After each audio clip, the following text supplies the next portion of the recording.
Yan, good morning. Araw ngayon ng Huwebes. Sumaglit muna kami, misi, sa palengke. Mili tayo ng konting ulam para sabawin natin.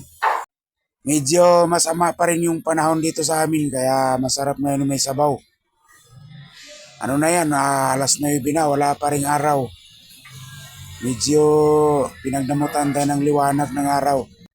Ang mamahal po ng isda, kaya nagdesisyon kami na karne na lang yung bibilin. Ayan yung tawagin dito ay talipapa. Diyan. Yan o. Wala pa ganong tao kasi medyo maano na yung ulan eh. Pumapatak-patak na pa unti-unti. Pumili na rin kami dyan ng mantika.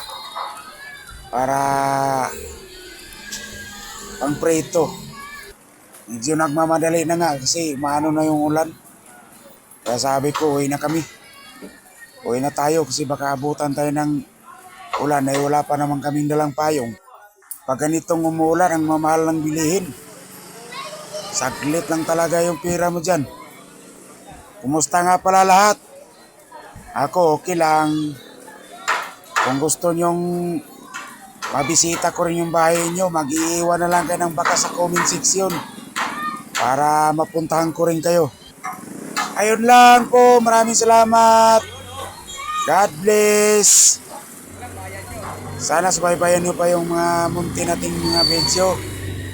Kahit papano, kakaroon naman tayo ng konting kita. Sumahod lang ako kagabi ng kaunti. Yun yung pinamalingki namin. Matikman man lang yung konti nating kita.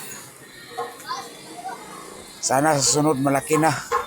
Para medyo masaya. Natin alam kung paano nga ba lumaki yung sweldo natin dito.